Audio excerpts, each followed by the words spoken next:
Hey Jay, what's up? Not much, man. Yourself? Doing all right. Long time no talk. Yeah, you bet. So I got about 5 slides in my deal. I think it kind of drives the point across. So are we going to be able to share them, or are we just going to do an open chat? I think share's good. I just finished having a chat with Ashley to set her up for tomorrow. Yeah. And what I said to her is that early on for this, and I mean you've got more experience. Some people are more experienced, less experienced. This first Okay. batch, I didn't want it to be too formal. Okay. And after this, I mean, I have an entire event presentation format. I mean, Ali and I have been working on this shit for, a year and a half, right? But I got an Okay. entire and given time, we're going to start doing that, talk about, uniform backgrounds, presentation style, etc. Even look at some language choices in that. For now, if you've got it, and I know everybody else was looking to put it together, let's do it. Anything from a visual perspective is helpful to teach and learn. Okay. So if you got 5 slides, rock it, buddy. All yours. I just show them to you real quick to make sure they come across fine. Okay, cool.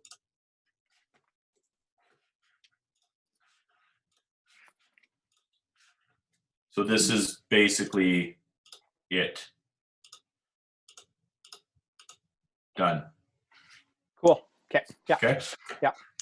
So we'll just let you kind of drive how we're going to share the screen and go from there. Yeah. Absolutely. Cool. How many people are attending today? One moment. As of 10 minutes ago, I've got 13 registered. Right on. So we're getting a good turn right away, which is nice to see. We've got somebody literally on the 5 Tech Tools page right now. Very cool. So in terms of the 5 tech tools, do you have a couple you're pitching in? Like there's 3 of us. How are we getting to that number 5? I thought we'd divvied that up already. No, I don't believe we did.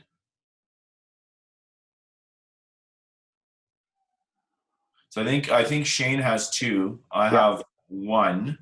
I guess mine could be broken into 2: cybersecurity and breach prevention platform. So I theoretically have 2. And I know that Trevor was going to just do an overview of why choose an MSP.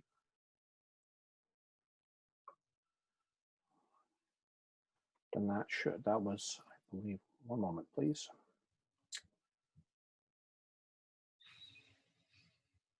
I thought we'd finalized the notes on that. That is my failure.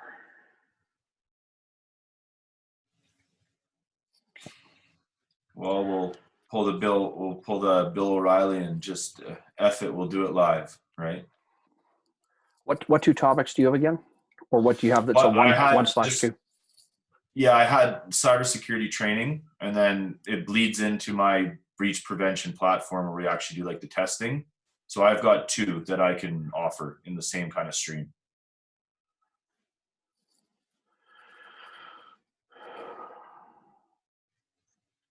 And if we got to dial back to 1, I'll just do the training, no problem.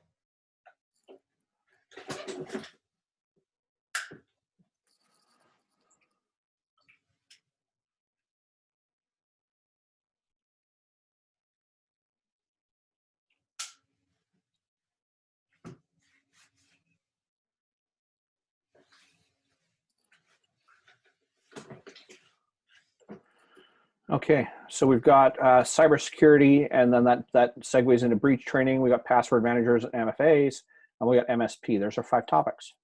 Cool. Okay. Okay.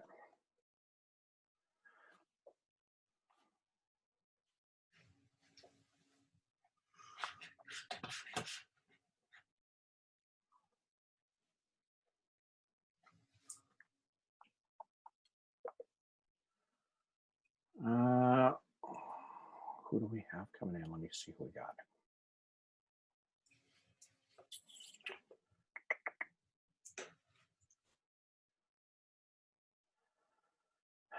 About half is our tribe and half is outsiders.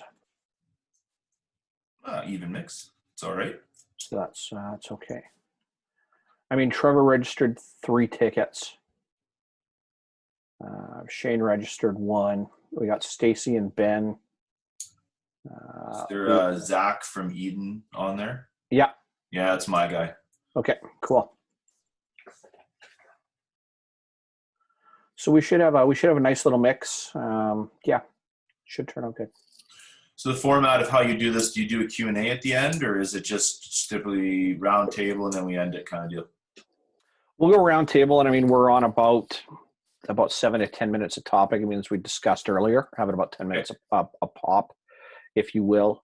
I like it like that, a little more directed, so we've got a lead off of it. Everybody else can offer their 2 cents worth.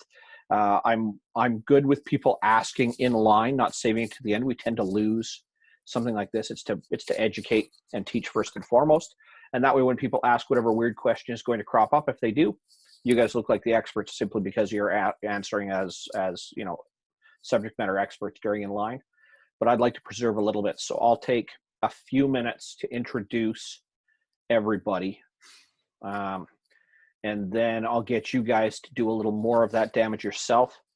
I'll talk about the 5 basic topics, and then we'll dive right in. What order do you have a preference for? I think that if Shane could go first, because he's talking about a password manager and MFA, and it seems to be more of the technical aspect of things, or I can go first too. I mean, they kind of go hand in hand, so it really doesn't matter.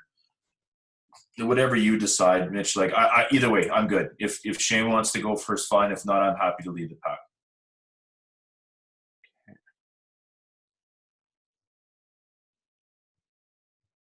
Scrolling through my notes here to make sure I haven't missed anything in our chat.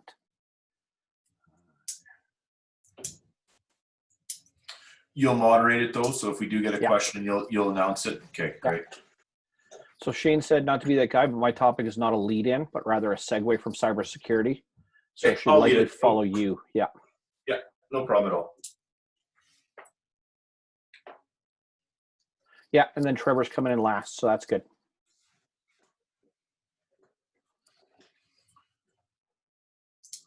Okay, well, I'm just going to mute my video and go make myself a quick coffee. I'll be right back. You got it, brother. See you in a minute. All right.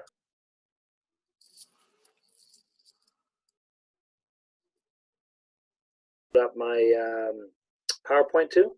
Yeah. Bottom center menu, you should just see screen share. Yeah. And that feature's open to anybody. And we can boot I'd like to just give that a quick. I'd like to give that a quick test here so I can see what I'm. I only want to share window 2. Can I just do Sorry, guys, am I early? Hey, Ashley. Ashley. Yeah, so I can share. I'll go on mute for now.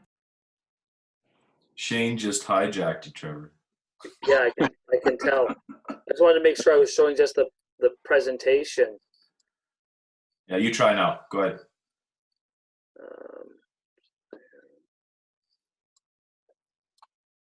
Okay, so share and presentation. Are you guys just seeing the presentation now? Yep. Okay. Too. And should go full screen. Yeah. So you guys, are you seeing just the slide, or are you seeing my slide notes too? Slide notes too. Slide hit notes. Present. Get out of that and hit Present, and it will just show the slide. Unless you want to show your slide notes. No, I'll just switch what I'm showing. I'll show the top screen instead when I go to share my screen. Okay.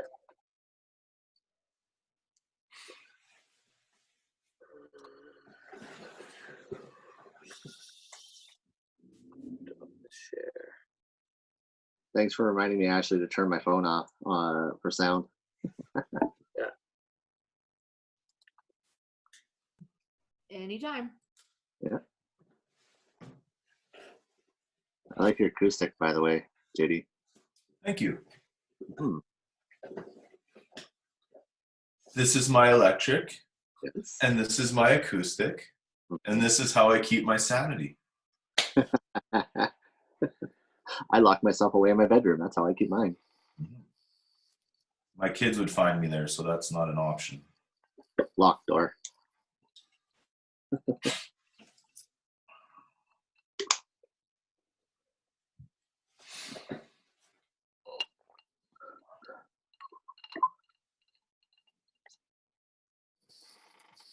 We're gonna need that too. That doesn't kick in.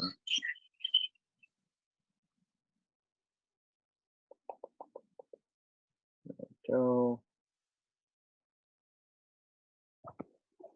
Let's see about the altitude of this again. Oh, getting too much white light above me. Yeah. Mother of awesome.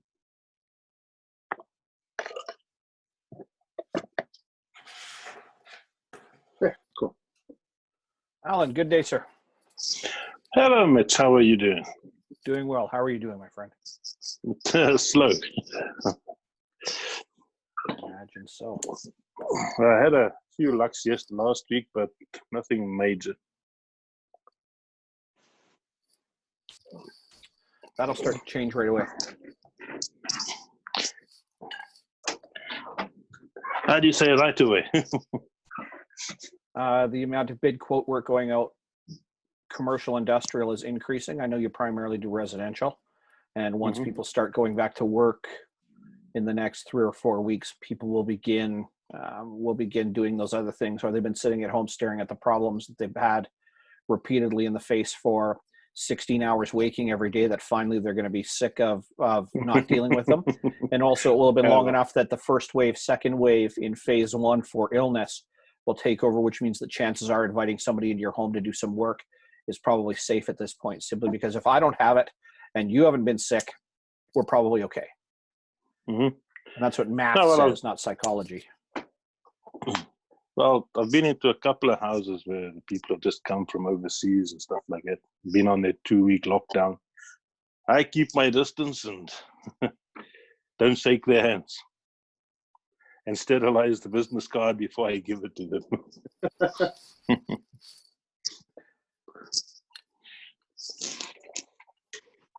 All right, we'll have a few more people clicking in here shortly, but we'll get started. We're just hitting 2 o'clock now. Yep.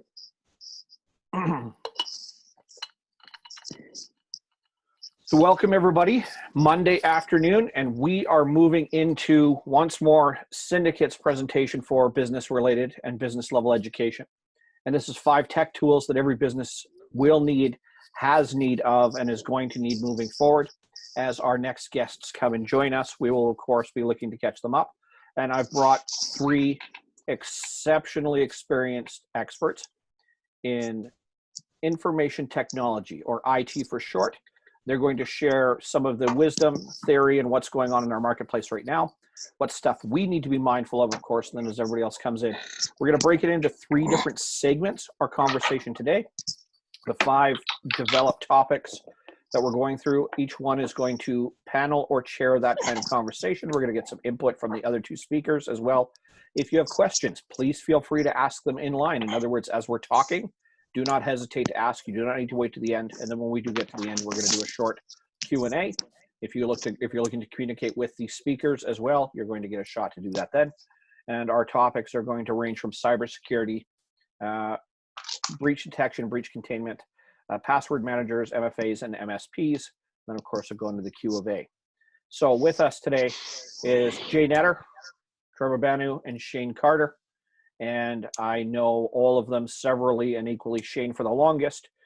Jay and Trevor, they both have reputations. Jay's company I've known about for several years as well. I'm going to get them to talk a little bit about themselves, and then we'll go right into our topics. Jay, you're up first. Tell us a little bit about you. Great. Well, thanks everybody for joining today. My name's Jay Netter, and I'm one of the owners of RJ Systems. We're a technology solutions provider based here in Edmonton, Alberta, with about 130 clients between Alberta and BC. Our primary focus is on proactive IT solutions with specialties in cybersecurity, both training and breach detection. We work with a lot of small, medium businesses across those platforms. And really in this day and age, just happy to be part of this group of pretty talented people, being able to share our experiences in IT land. So look forward to it. Trevor, you're up. Hey guys, Trevor Banu here with Generation Electronics, managed service provider as well. And I can't really add much more than Jay there. Generation's been around for 20 years. We hope to be around for the next 20 as well. And I look forward to sharing what little bit I know with the rest of you. Shane, you're up, brother. Hey guys, Shane Carter with Portal IT, IT manager here. Much like the previous two gentlemen, we're a managed service provider in the IT sector, providing support for the small medium business sector, primarily in the accounting, insurance, and finance sectors. We're a startup. We just started back in December, so we're pretty excited to be out there and getting our name out there. So forward to these guys and having a good conversation. All right, and to everybody that's starting to join us again here, Lynn, welcome as well, and we'll be looking for the rest of our guests to pop in as they show up. So IT, information technology and digital security. With the advent of COVID-19 and with the illness going rampant, we're spending a lot more time at home. We're also spending a lot more time with this guy. Right? We're spending an awful lot of time with a device in hand, our children, family members, spouses. We're spending a lot more time collectively inside of conversations much like this. Zoom, Skype, Google Hangouts, etc. All of these platforms provide our opportunity, first of all, to continue to communicate, do business, and share. And also the double-edged sword with anything to do technology-wise is that it is also a threat to our personal and our financial security. Because of that, we need to take certain precautions. We need to look at what it is that we do in a digital footprint in the digital world, what information we have available out there, and how we can protect ourselves. As recently as this past week, I've seen breaches both personally inside of my own family, as well as extended family and friends. We're spending more time again on the device, and that means more time where we're potentially subject to, or where we can become the victim of, the multiple number of scams, phishing exercises, or just flat out brain farts that we can have, which exposes us and exposes our personal, our financial, and our professional information to outsiders, to interference, to theft, and to damage. To protect against that, we have to take certain precautions. There are realities that we need to face as business owners. One, we need to take care of ourself, our financial health and welfare, and our monetary, in other words, the actual cash of our business. Two, businesses need to be able to sell and market effectively. Three, we need to be able to take care of our people. And four, if we trade in any information at all, whether it is client-based, our own business, etc., we need to be able to protect that information. These are the realities, and they are the must-haves for business. To do that, we need to leverage something that we neither have the time nor the opportunity for, and that's where professionals inside of IT and the panel that we have today can come in and share as well. If we do not protect it, we are at risk.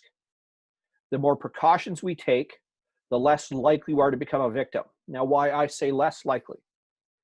When we talk physical security in the world, one of the first things that any security expert will suggest is, do you have working lights? Do you have motion detectors? Do you have an alarm system on your home? All of these are considered deterrents. They will not keep people from damaging your property, stealing it, or potentially invading your home. They will reduce the likelihood. They can point mathematically to the reduction in break-ins in neighborhoods and individual homes just by keeping your lights on at light, garage, back door, front door, etc. Having motion detecting lights, which is going to save power and time, but also alert people typically, because when motion detecting lights go off, people naturally are curious. And if we're noticing our lights going off in our backyard, around our home and property, etc., we will sit there and we will take notice and start to transact. And lastly, when we have alarms, they are loud, they are obnoxious, they're pains in the butt. Depending on the provider, they either work well or don't work at all. But they're also once more a deterrent, because that noise attracts attention. And the more attention that you attract, the less likely people are to take advantage of your personal property, your professional property, your situation. The same thing goes for IT. There is nothing foolproof in this world, but there are a number of precautions, steps, and ideas, theories, or principles that we can take advantage of so that we can protect ours to an extent that makes us less likely to become a victim, because it takes more time, effort, and circumstance to once more gain attraction or attention or the ability to access our information. So the broad strokes are, the more precautions we take, the more likely we are to be able to reduce or eliminate our opportunity of becoming a victim. With that, I'm going to open up the floor to start with to Jay. He's going to start with some very interesting information and the first layer or tools that we're going to want from an IT perspective and how you can protect yourself and your business and your family. Jay, to you. All right. Thank you very much, Mitch. Everybody can see my screen?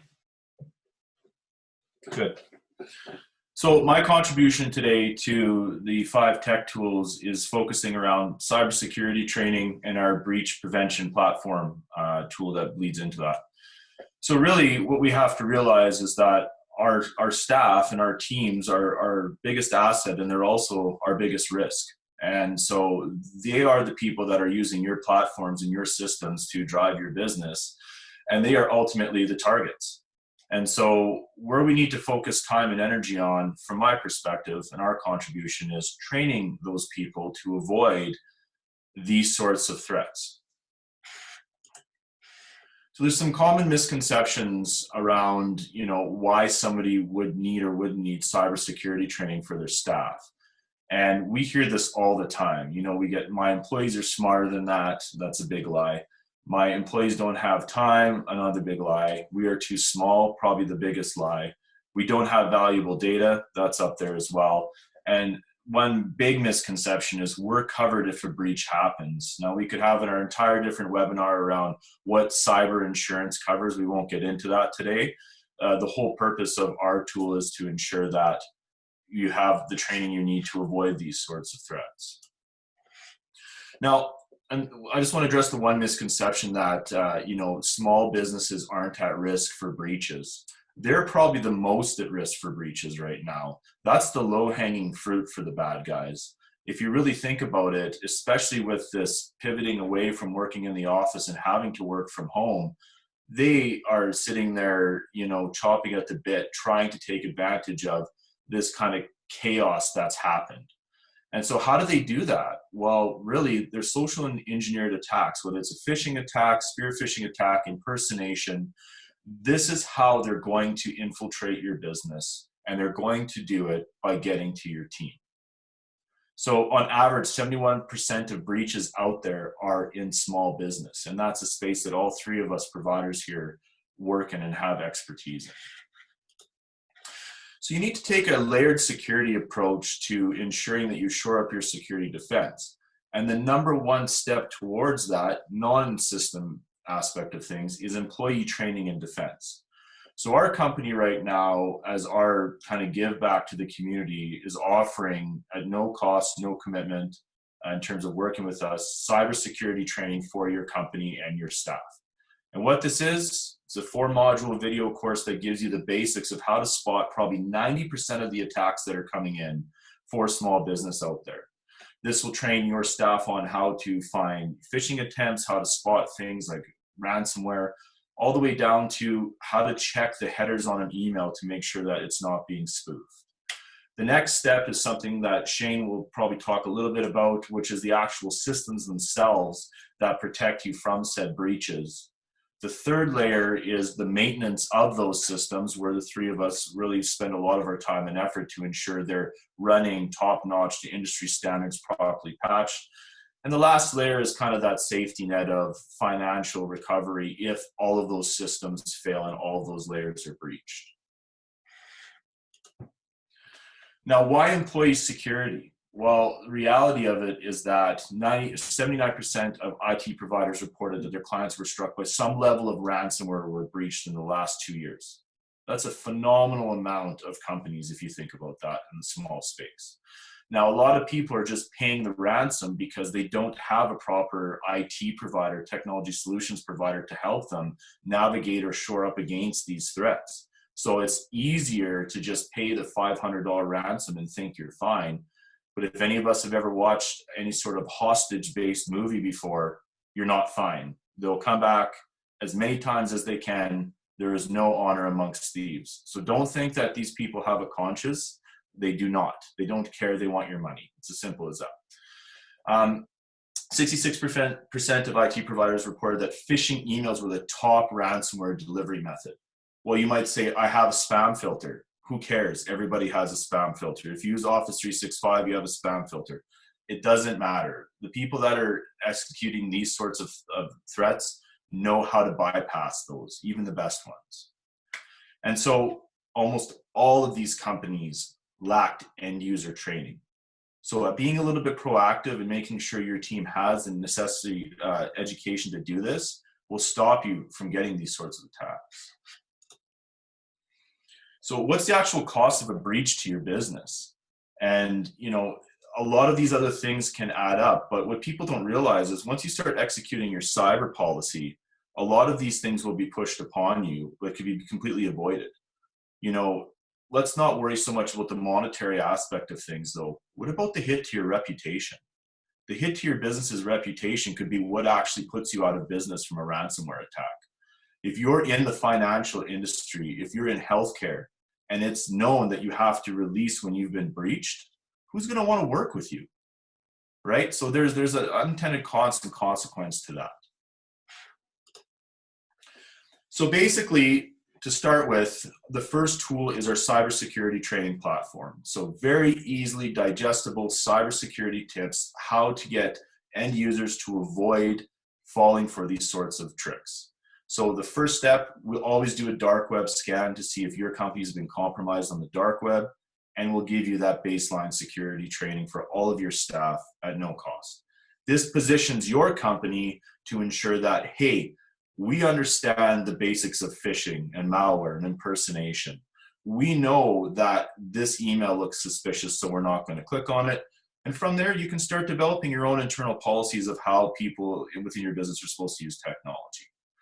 The next tool that we're offering is our breach prevention platform, which basically builds on the training and the dark web scan and constantly engages your staff members by testing them with simulated phishing attacks. It's going to test and rate people that are clicking through emails that you send them. It's going to send them weekly micro training for things that are relevant in the news. So if there was a breach with Equifax, they would be getting an actual video around what happened and how they could avoid things like that or spot it moving forward. Some templates for how to shore up your security policies. If you have an HR consultant or anybody else, this really plays out nice with that. And then finally, a complete dashboard and measurement of how your staff are rating in terms of risk to your business. And so our breach prevention platform is literally a measurement tool for who's at risk within your business. We measure if they've taken their training. We measure, are they clicking through the simulated phishing attacks? Have they been compromised on the dark web? Are they taking the weekly relevant training courses? Are they reading the material? It gives them a score. And that score allows you as a business owner or the C-level to say, hey, this person is not getting it. They continue to click through the risky emails. They continue to fall for this. We've now identified internally who's a potential risk to our business. We can spend the time and effort to ensure we educate them up using cybersecurity training. Or you can use this as a tool within your business to basically gamify how well people take security within your business itself. So my two contributions today, cybersecurity training, like I mentioned, we're offering that complimentary to anybody who's interested. And our breach prevention platform, which is the measurement tool that combines the training and the ongoing engagement. Obviously, that's a paid engagement. If you're interested in that, reach out to me. But these two tech tools will help shore up your business's defenses and ensure that your team is educated and prepared and doesn't fall for what majority of the businesses are falling for right now.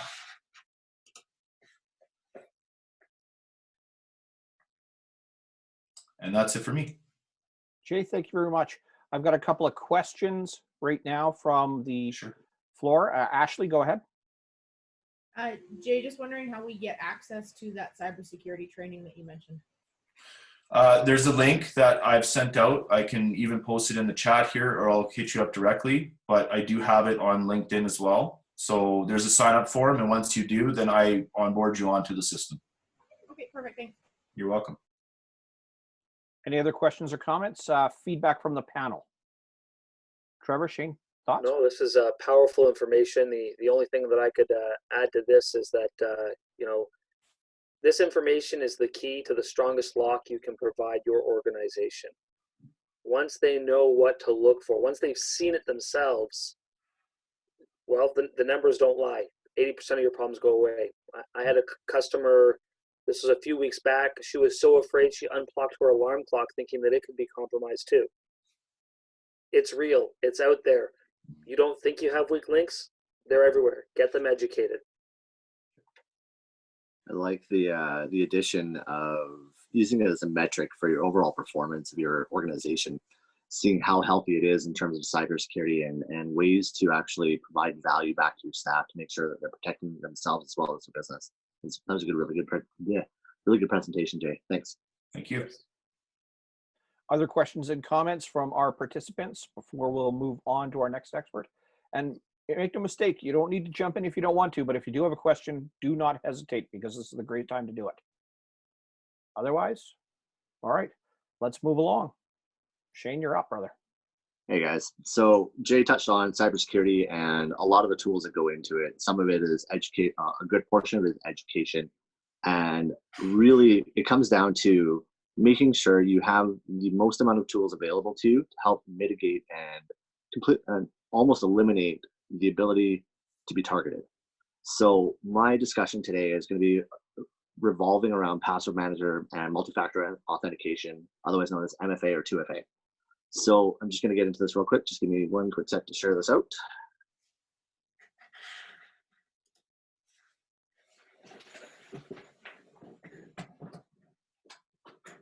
Cool.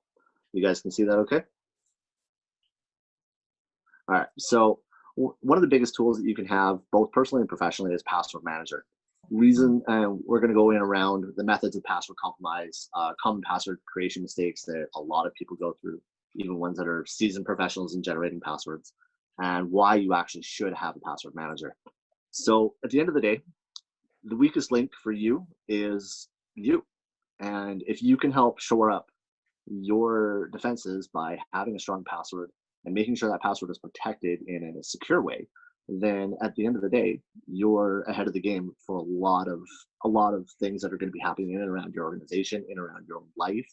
We've all heard about breaches that have happened to large organizations, mega big companies. Mainly being, yeah, that's a really good link, by the way, Ben, that you just posted. Have it been pwned. The best way to understand how passwords are taken advantage of. One is called brute force. So basically they just hammer away at an account until it either gets locked out or they get in, one of the two. So if there's prevention policies in place to protect that password or to protect the amount of times you can attempt a login, that'll at least slow it down. This is one of the slowest ways to actually gain access to an account. So another way to do it is a dictionary attack. It's exactly as it sounds.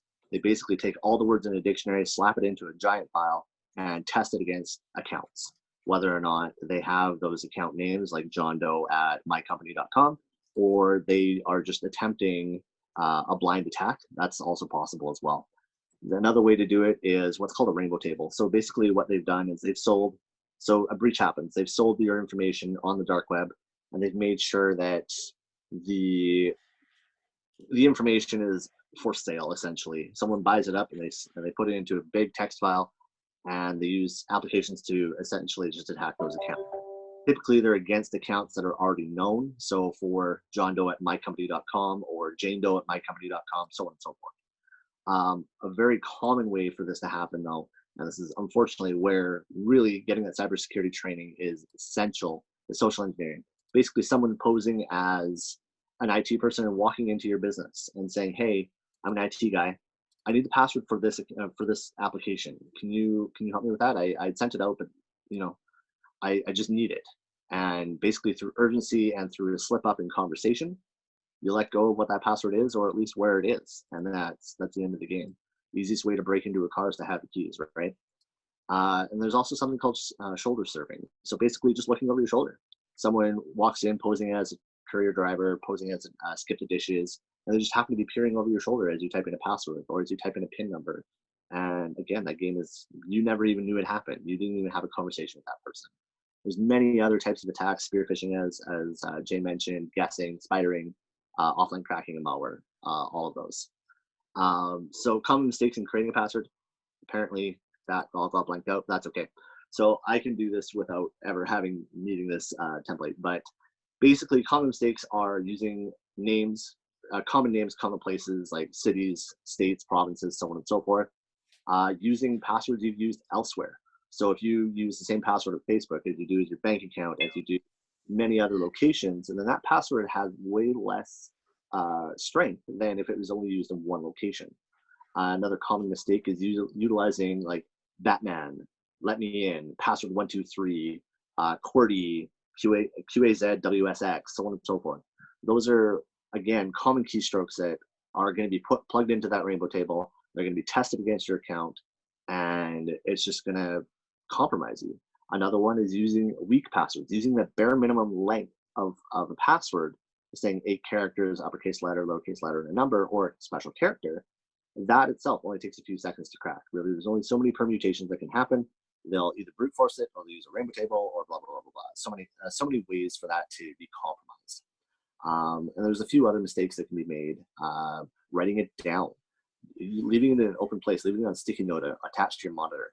These are all mistakes that are common. People that have been creating passwords for a long time follow these simple little slip ups, or they write it down for just a short little period of time. It's been left on their desk. They walk away. Someone looks at it. These are things that you need to protect yourself from. So the reasons why you need a password manager. So really, it's a secure vault where all of your passwords are stored. This is a place where you can securely enter your information, such as your username, your password, and the website that it belongs to, and it's going to be unique and not used in more than one location. Another benefit of these password managers, whether it's a personal one or one provided by your company, is a random password generator. So it can take away the guesswork of creating a strong password. And it also creates it in a secure fashion, so it's stored in that vault, and again, just takes the guesswork right out of it. You can use the full length of that character limit that you've got, whether it's 128, doesn't matter. You can also essentially do a security checkup against your own user accounts. So inside that vault, you can actually do a test and see how many passwords are utilized for the one location. And you can go ahead and fix it. You're given a report and saying, hey, you're 98% secured. So you've got 2 accounts that are being used, or 2 passwords are being used on the same account. You probably should fix that. Device synchronization. So really, you can have your passwords available to you regardless of what device you're on, whether you're on an iPad, your iPhone or Android phone, your laptop. Basically, you have those at your fingertips, and it's stored in a secure way that you are essentially the only person that should be able to get access to that.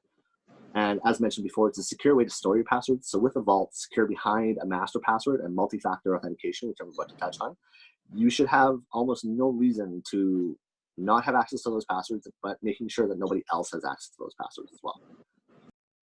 So secondly, we're going to touch on multi-factor authentication, otherwise known as MFA or 2FA. Basically what it is, wow, this template just really did not like my iPad. So what is MFA? Basically, it is a security tool meant to create as a second or third method of authentication, meaning that it's going to be something you know, so password or PIN number. It's going to be something you have, so like a security fob or English, an authenticator available to you on your something that you are. Or Trevor, if you could mute your. Sorry, guys. Oh, good. As something that you are. So whether it's a voice print, a fingerprint, or even a retinal scan, depending on the business. So the MFA works, as I just mentioned, something you have, something you know, and something that you are. Generally speaking, when multi-factor authentication is implemented in your own personal life or in an organization, it's going to be 2 to 3 methods of multi-factor authentication. Generally, it's something you have and something you know. And you can secure it behind something you are. So usually it's a fingerprint from your mobile device or on your laptop, or it's a smart card that's available, that's provided by your IT organization. So the reasons why you actually need to have MFA, whether it's in your own life personally or in your organization, is it simplifies the security. So really, this tool can help integrate with single sign-on tools like Microsoft, G Suite, and many other applications that are available to you. Offers more protection. So with breaches happening more regularly and very regularly, whether it's in small business, enterprise, even in your own personal life, for websites such as, you name it, it doesn't really matter. Breaches are happening all the time. the way to secure yourself is with great strong passwords. There's security behind a great master password and multi-factor authentication. And really it just helps create that cohesiveness in your organization, knowing that it might take a little bit longer for you to be able to get access to that application, but at the end of the day, you're protecting yourself as well as your business from being exposed to the outside world and its malicious nature. So MFA can actually save you money. A lot of people think it's expensive to implement and so on, but really it's more expensive to make the mistake first than it is to actually implement it the first time. So the ways it can actually affect your business, the way it can actually affect you and cost you money is through business and sales and your own productivity, trying to recover from that. The trust in the brand, as JD mentioned, the disaster that it creates when your business is no longer trusted is just as dire as you lighting your own business on fire. And really, you're also exposing yourself to fines and lawsuits for data breaches. So from the government of Canada, from civil suits, so on and so forth. And even depending on your own industry, it can actually be a requirement by law. So this is one of the few reasons why you need MFA, why you should have a strong password, why you should actually leverage a password manager. And that's it for me. Thanks, guys.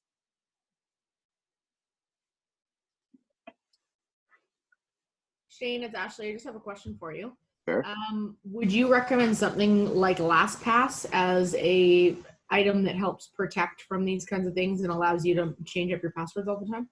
Yeah, so there's actually a few good options out there. So for personal use, utilization of LastPass or even Dashlane are great options. They have both free and paid versions depending on what you're looking to achieve with it. Definitely look into them. I'm more than happy to chat with about it more afterwards. Pardon me. Perfect, thanks. No worries. I have 2 cents to put into that. I found by just through demoing a lot of the free options, if you can afford the couple dollars a month for the paid version, it's typically the better route. You get the support, there's a bunch of other add-ons.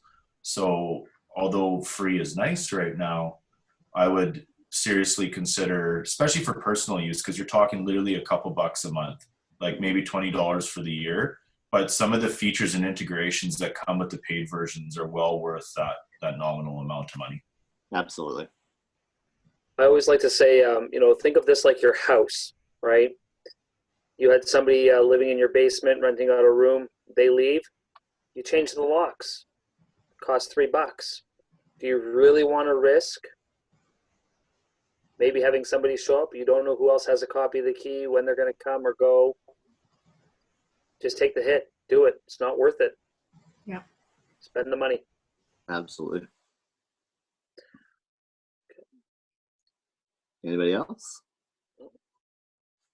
Shane, thank you for sharing. And we'll move along to Trevor. Now, before I do, I want to make it very clear. This is not just for the technologically savvy or the technically sophisticated. This is for everybody to use. It is a thing that we must all be very conscientious of. We'll go back to, and again, for those people that grew up in North America, we'll go back to that time in the 50s or 60s or 70s where people would naturally leave their doors unlocked, where they would leave their garages unlocked, where they would leave things and valuables out, where we all have parents and grandparents that would take their keys and hide them in the sun visor in the vehicle. And the smaller the community were, the more likely you would to do these kinds of things. And where my family comes from, and I mean my in-laws, they live in a small community with 30 other people in a dozen homes where everybody knows each other, where lifestyle means that for the first time ever, they're starting to question whether or not they lock their back door because new people have moved into the neighborhood. But until recently, as close to as a year ago, you would find their house completely unlocked most of the time, even when they would leave. This is the reality of the technology world we find ourselves in now, is that it is akin to leaving your door not just unlocked, but wide open. And you would not do this in most of our places. And if you live in a condo or an apartment building, et cetera, you would certainly not just leave your front door open entirely and walk out and head to work for an entire day. None of us would do that. Digitally, this is very much akin to that. It is like leaving your door open on your house or your garage door wide open and just driving away and leaving your house and your property exposed for an entire day. So this is something that we should all take very conscientiously and take the security of our own identity and our own finances and our family and our businesses very, very seriously. And with that, Trevor. All right, thank you guys. We're going to get to sharing here. Let's see if I can pull that up. Hopefully you guys can take a look at that. Are you guys seeing my presentation? Yep. Perfect, excellent, thank you so much. So again, thank you, welcome everybody for joining us today, and maybe future viewers as well. Again, my name is Trevor Banyu, a member of the Generational Electronics team, and I get to work with businesses, small and large, from a variety of industries, and we just ensure that their technological, operational needs are met. So today we've got our 5 topics, and we're just going to hop right into it. Why would you choose a managed service provider? You know, we've heard from the other technologists here today. They brought a couple of tools to this. What I'm offering is the whole toolbox. It makes life just a little bit easier. And, you know, as an MSP, a managed service provider, our goal is ultimately so much more than just ensuring that your communications, that your technology is up and running. What we really want to become is an advisor to your business. We want to make sure that you have a continuity plan in place, that you have disaster recovery. We want to make technology work for you and your businesses. So whether you're a business executive or an IT professional, using an organization like us makes your job easier. Simply put, a managed service provider is designed to handle the daily operation of your technological applications while focusing on immediate and future needs that your business may have as it grows.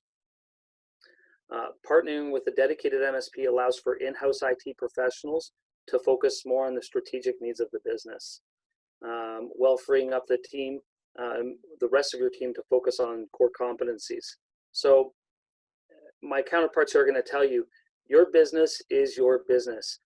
Mitch is a coach. I expect him to be the best coach. I don't expect him to be doing patching and cabling and setting up his home network or his business network. Otherwise, he's not going to be the best coach. So why are we going to choose to work with an MSP? The simple headers here are better cost control, improved risk management, which is what we've been talking about earlier now, efficiency and productivity, and future-proofing the IT services. So let's just, okay. So when you set up an IT department, when you have people working in that realm, you're going to be training them, which we talked about earlier. There's going to be equipment, not just the equipment that you're using, but the equipment that you need to service that equipment. Those types of things are actually absorbed by the MSP, and they're brought back to you as a monthly charge. So that's something that you can plan for. You know that X number of workstations is going to cost X number of dollars every month, and that's going to translate into X number of dollars at the end of the year that you can budget for. Overall, that has a real implication on your bottom line, because you no longer have this up and down of technology costs, but more one flat line that you can budget for. The biggest benefit is that you're going to be able to scale that. So again, getting rid of the ups and downs and saying, okay, we're bringing on 10 more people, we can spend a little bit more and bring it out. Improved risk management. Again, we don't expect everybody to be a knowledge in phishing scams, a knowledge in backup and recovery. We don't expect everybody to know everything, but it is our business. And so we do hold ourselves to a higher standard, and we make sure that we go out of our way to educate ourselves in those realms. So partnering with us lessens the burden on your own business to an extent, but we're going to work to educate you as well. And because of that, you're going to have efficiency and productivity, and that's where the ROI is going to come through. You're going to be able to see improvement in how you do things. You're going to receive training in specific software, as well as the hardware application. Okay. So, ultimately, we're going to be a guide and a resource. We want to learn your business. We want to see how you do things. We're going to offer our input as to how it can maybe done a little bit better, a little bit more effective. And at the end of the day, that's what's going to make your environment safer. So I hope that answers some of the questions. Again, my counterparts here are available to answer some of the more tech savvy things. Ultimately, we want to build a relationship. I hope that maybe shed some light on what an MSP does and what it can do for your business.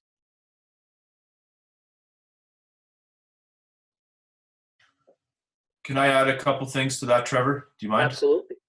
I think just to put what Trevor's putting into context now, given what the world is going through right now, for the longest time in our industry, because there isn't truly a governing board for said IT companies, MSPs, you're finding these connections through either advertisements or relationships as it is. We're getting referred to companies.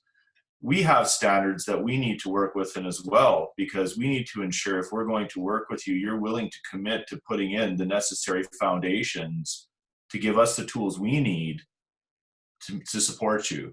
And so to my point, for the longest time over the past 5 years, a lot of businesses in the small, medium business space looked at IT as just a cost center. It was just something that costs money because they didn't understand it. And lo and behold, we have a worldwide disaster. And guess what's one of the number one essential services right now? A managed service provider. So what I say to all of the companies out there, and shining a light on my co-hosts here, is that I guarantee you that we're all working remotely just fine. And so if you want some tips and tricks on how to leverage that, I would talk to one of the three of us. Doesn't matter the size of your business. It doesn't matter what you do. If you're a technology company, you should be utilizing the technology to run your business. We do that every day. So we're a wealth of knowledge to you. Just ask, I guess, is what I'm trying to get at. Particularly now, if you're facing a business challenge that requires you to connect, modify, now is the time to have a discussion with one of us about that, because now is the time you can pivot. And so you don't really want to get involved with somebody at this stage who's just going to come in and swap out a hard drive or break fix the problem. You want somebody who's going to strategize with you, who's going to put a path forward, and who's going to follow you along that path, leading that way. And ultimately, that's what pulls all of us kind of out of this dark time. So it's a very exciting time to be one of these managed service providers right now, because sometimes, it takes a business to get pushed in that direction forcefully to realize that, hey, we need to do something about this. And lucky for them, we're here to help. Absolutely. To that point, and I probably should have done a little bit better in highlighting this, one reason to focus on working with an MSP now and into the future. First of all, the situation we're in, it's changed the world. Even 6 months after we're into recovery, I think we're going to see a lot more of this telecommunication, a lot more reliance on bandwidth, if you want to follow that lead. But the old model, the model that existed a decade ago, was that you knew a guy that knew a guy that knew something about computers, the break-fix model. Or you have somebody that's developing your website, somebody that's doing coding for programs in your business. They know something about IT, but it's not their primary role. And they've been pushed into an IT management role. That's not conducive to your long-term growth, because you're paying him to do one job and he's doing another job, and he's not going to be a professional at that. Okay. And then lastly, it's the relationship. Every one of us is going to tell you the same thing here in the panel: relationship, relationship, relationship. And I'm not going to hammer these guys to it, but I know in my business, we're not looking for break-fix customers, because it's not a healthy long-term relationship. How good of a job can I do for your business when I come in one time every 8 months, 9 months, a year, whenever you get the call, fix that one problem, and then I'm waiting for the next time for your stuff to break? The dynamics have changed with an MSP provider. You pay me one flat rate every month, every workstation, however it has to happen. But I guarantee, and my other cohorts here will put it the same way, we are infinitely more invested in getting the job done, not just right, but also with the long-term solution in mind, because we don't want to have to come back. There's no benefit in us coming back. So we're going to do it the best way that we can the very first time. And if that means recommending a solution that maybe it costs a little bit more, or is a solution that you'll grow into in the next year to 2 years, it's more beneficial for your business. And we're partnering with you. That word isn't just a catchphrase. We are literally partnering with your business to become your IT office manager, consultant.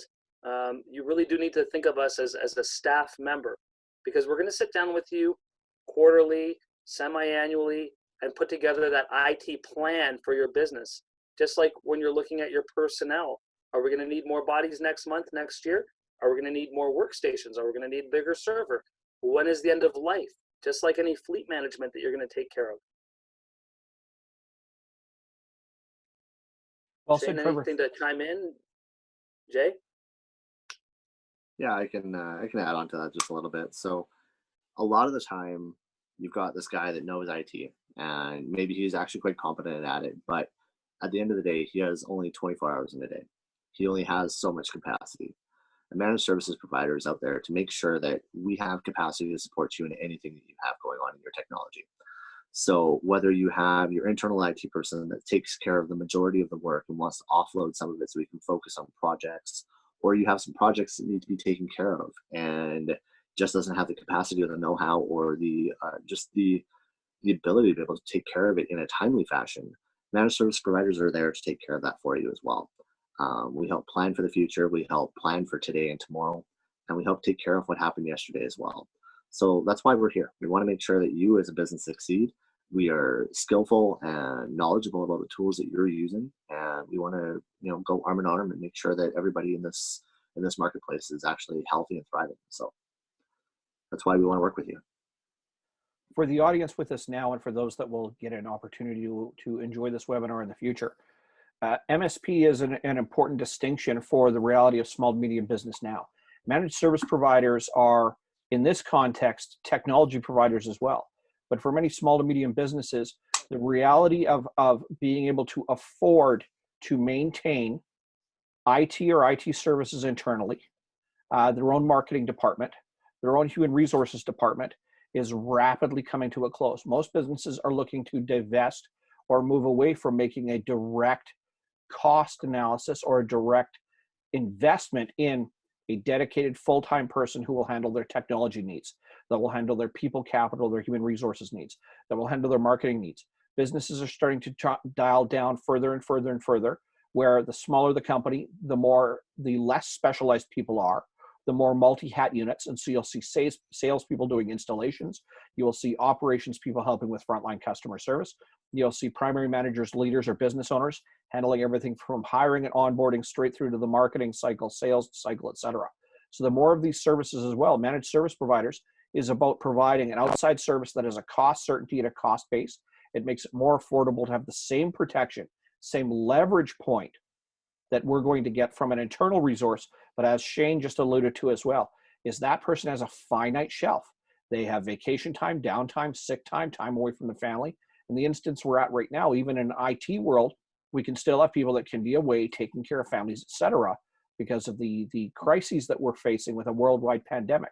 So the ability to leverage those resources that are quintessential and essential for businesses just to operate now, technology-based, human capital-based, marketing or sales-based, for example, has to come from outside of the business in the traditional role that we would enjoy previously, and must be looked at another place. So to have somebody now in the form of a company that can be many times more effective and less costly than having an individual inside your business, and yet can respond 24 hours a day, 7 days a week, is vital when we look at the level of threat that our own personal and our professional finances, businesses, and information can face as well. So that's something for us to bear in mind as we move our businesses forward. That these things have become essential and vital. They must be protected, but they do not require that extensive spend that we would do from a traditional perspective. And now we need to be more innovative in finding approaches that are going to satisfy our needs and the security that our businesses have. I try to coach people who aren't very technical and look at it this way. Look at us like a utility. Okay, it's not to dilute the value and all the expertise, but just look at it this way. When you get your gas from ACO, You pay a monthly bill. You know what the units are per month. You never question ATCO, how the gas came out of the well, how it got processed, how it came to your business, how it lights up in your furnace. You pay the bill and you've got heat in your building. That's simplistic aspect of how we do things, but we're part of that utility structure now for any business, right?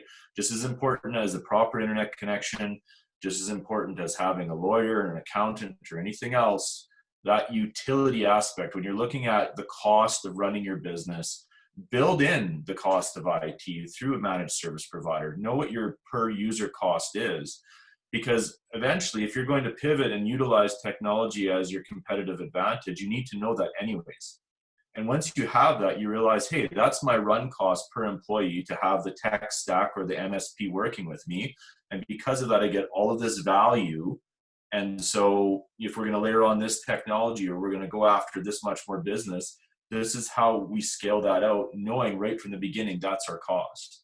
And so I think a lot of times companies fear technology because A, they don't understand it, and B, it all has a cost associated with it. But they need to change that view to how they can leverage that cost to actually make the money. And streamlining your organization and working with a managed services provider will get you there.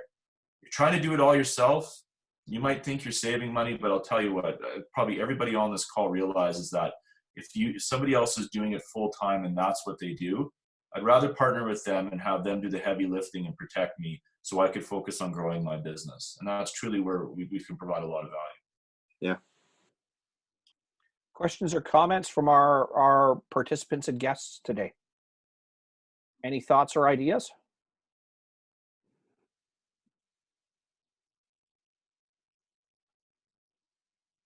Jay, if you can offer up a short summary and some final thoughts, I'll go through the rest of our panel for today. And ladies and gentlemen, thank you for joining us. And we hope that you found it incredibly informative and that you're going to take away something that's going to help you. Jay, if somebody had to start in one spot from a technology side and they are, let's say, a solopreneur, what would be the very first thing or the very first piece of advice you would provide so that they can get the kind of coverage or protection they should have? From a security standpoint, I would totally focus on education. I know it's a bit self-serving because we're offering that right now, but understand where the threats are coming from because you're still a target. From actual, business growth and going that, understand how you make your money and what tools or systems you use to do that, because ultimately that's what you're going to hit the ground running with. And talk to people like Shane, Trevor, and myself about that platform or that system, because chances are the three of us have worked with an amazing amount of clients, that whole base. And if you're trying to solve a problem, we've guaranteed we've solved it already for you. So align yourself with an MSP, educate yourself on the threats out there, stay safe. Shane, I'm going to get you to chime in here a moment. As businesses are growing and they're adding people capital into their business and business starts to become more complex, what's going to be that next layer they're going to have to be mindful of? Asking me. Cool.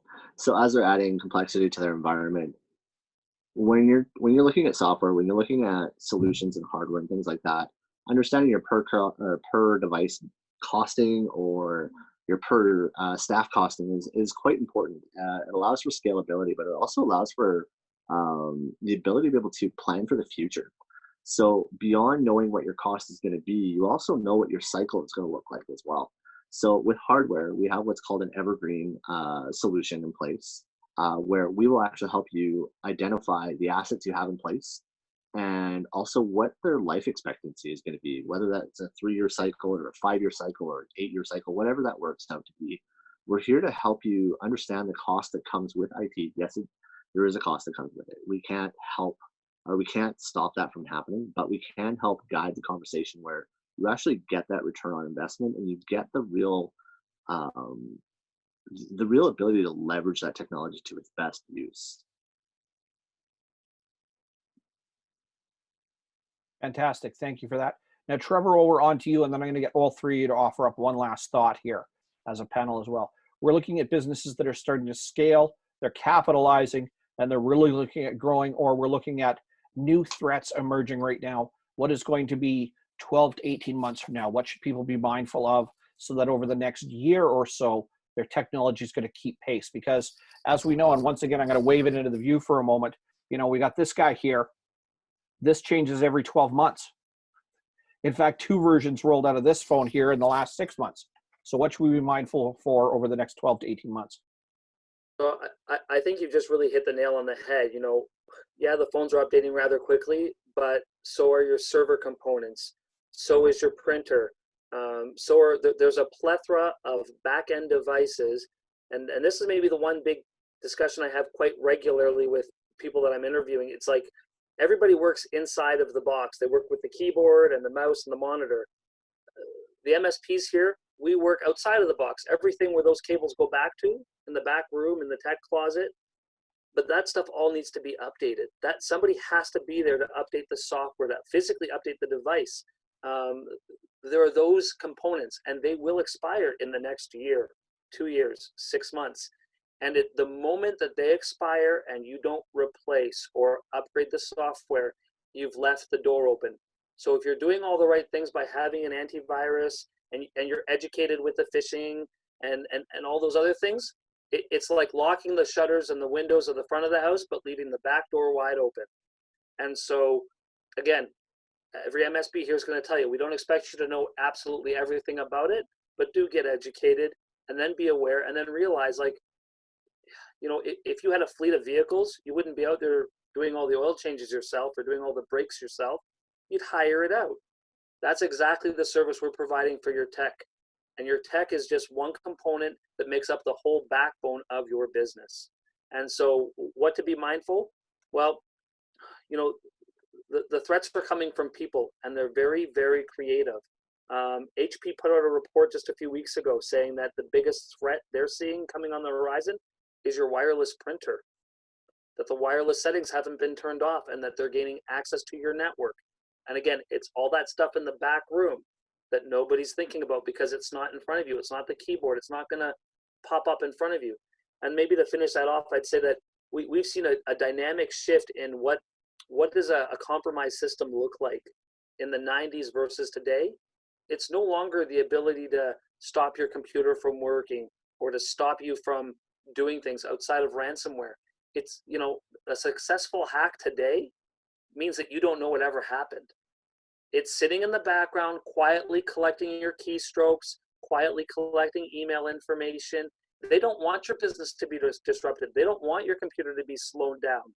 They want you to run business as usual, because the longer they go undetected, the more information and the more valuable things are going to happen. A dark web scan, great place to go and get started. But you'll be surprised when you find out that your email from 3 years ago showed up there and the password that's associated with it, and that it's being used somewhere else, right? You're going to be like, hey, I didn't have an account signed up with that. Well, somebody did it. So just be vigilant, and you'll see my posts in regards to that. That's what it is. Be vigilant. Work with an MSP. Absolutely. And there are solutions out there. There are so many solutions available to you, and you don't even know that there are options. My business, for instance, offers hardware as a solution. So you get the laptop, you get the MSP technology training, and you get it all for one monthly fee. And if your team scales up to 100, great, we'll provide you with more devices. If it scales down, we'll take those devices back. There are so many options available that work inside the confinements that you have. Trevor, thank you very much. Shane, Trevor, and Jay, you guys have shared a great amount of information, of course. Some of it can be coming very, very quickly. What stands out to me, and it's something that, once again, not an IT or a technology expert, but certainly answering some basic information questions. If I pick this guy up and I wave it around in the air for a moment, I know that this phone is already 2 generations back from what is currently on the market. And where we go, this phone's going to last for a while. Well, you go 3 generations back. In other words, the phone that came out just 4 months before this one hit the market, that phone is already stopping being serviced by its major provider, by its builder. And so we think that these devices are keeping pace. Cell phone technology, for example, shifts generationally, what is it, every 6 to 8 months now? So the sophistication and the level of upgrade technology information means that we have to just learn how to make the device work, never mind to be able to protect the latest and the greatest. But as the devices get older, the amount of protection that we would expect from a provider like, let's say, Samsung or Apple starts to degrade as they move on to their next generation of devices, and the vulnerabilities become broader and broader and more available for people to take advantage of. And therefore, it leaves you exposed simply because you just have an older phone and you haven't thought about upgrading it to keep pace with whatever the latest shiny piece of kit is. And heck, you can buy the phones in Walmart. You don't even have to go anywhere else. You can pick up a brand new phone in Walmart these days. So technology has moved so far that while you are buying rubber boots for your kids and groceries for your family, you can also upgrade your cell phone, which is both frightening and innovative at the same time. And so that means that all of us are subject to or at risk at any given time for this. For my panel today, Jay, Shane, and Trevor, thank you for sharing your expertise. For those that came and joined in, and those that will see the webinar coming in the weeks and months ahead as we get it out and allow more people to come and share it with this information, do not hesitate to ask questions. We tried to condense it to the most essential and most vital pieces of information where you need to start, but it can also seem overwhelming. So these people are available, Jay, Shane, Trevor, to answer your questions, and the businesses that they work for severally are able to help your business and yourself personally moving forward into the future from this moment to then to provide security, advice, suggestions, and to be able to protect what is far more valuable than even money is these days, your information, because that alone has monetary value. It has credit and stretch. And as we know, reputation and even our access and ability to communicate with people through social media can be both a weapon and a benefit. And this is something that we need to watch for and guard in the future. So ladies and gentlemen, thank you for joining me. Panel, thank you for your expertise. Anybody that has anything else, Ben's just posted one up. Shane, what's your website link as well? Let's make sure we get that in there real quick. I will leave the channel open for about another 2 minutes. Questions to be answered, links to be copied and pasted away from there. And again, watch in the coming weeks for this webinar to relaunch. Ladies and gentlemen, thank you for joining us today.